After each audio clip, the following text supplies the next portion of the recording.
I'm Mr. Mills. Nice. I teach math here.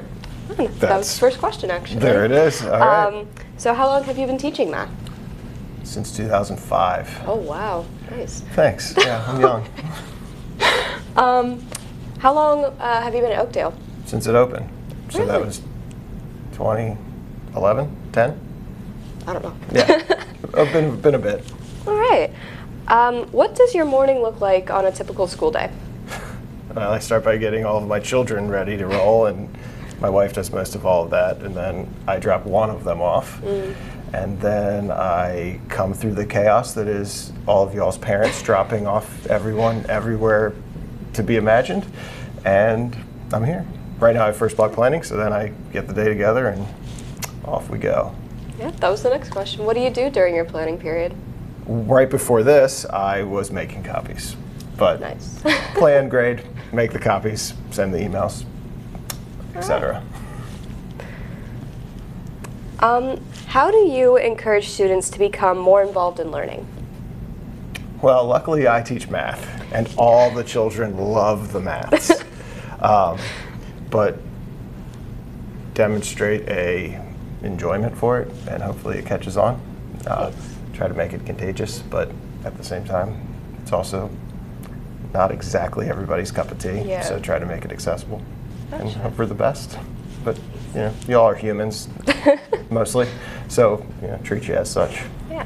Do you have a certain style of teaching? Like, do you do group work? Do you do like notes and all that? I'm pretty old school. We do notes every day. Math hasn't changed, Yeah.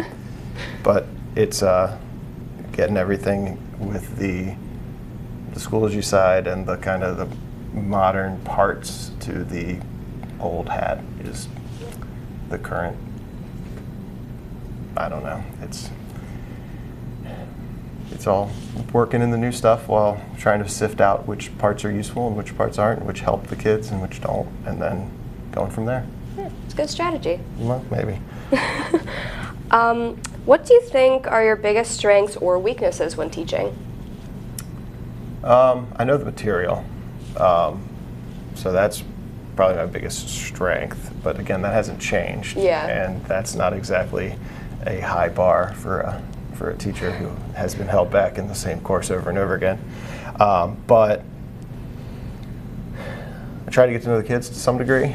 Sometimes more of a, hey, you need me to ride you so that you actually do what you need to do, Yeah. which is pretty unpleasant for both parties. But also folks that just need I try to get to know them. I think a lot of kids actually can do the math, and then Yeah. they just doubt themselves.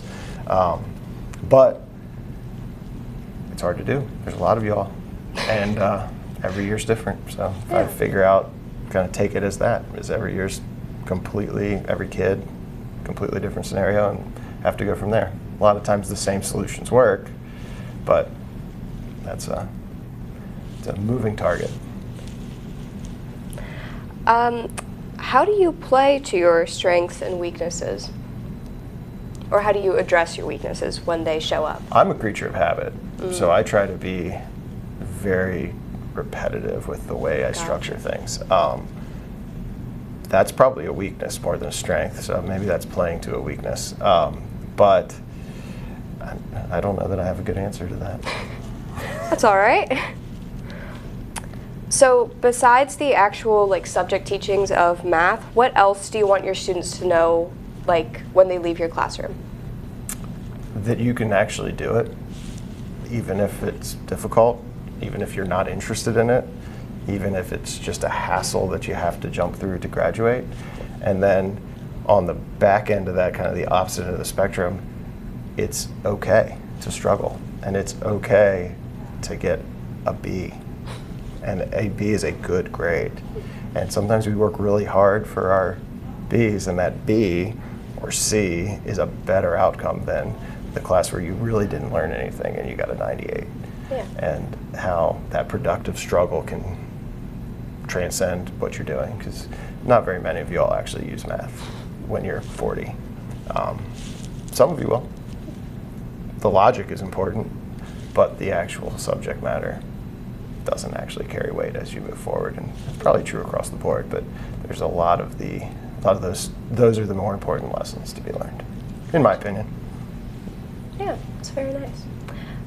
Do you have any advice to give to students or just anybody out there? Just try. And if you fail, that's okay. Because if you try and fail, you know what to work on. If you don't try and fail, there's no feedback that you're giving yourself. And then be honest. Communicate what you need. And you can communicate that you know you need something, but you don't know what it is. Because it really accelerates. I'll speak for myself, but it's probably all of us, teachers and adults here. We are trying to figure out what you need all the time. And the more communication involved, the better. And we do want to hear from you all.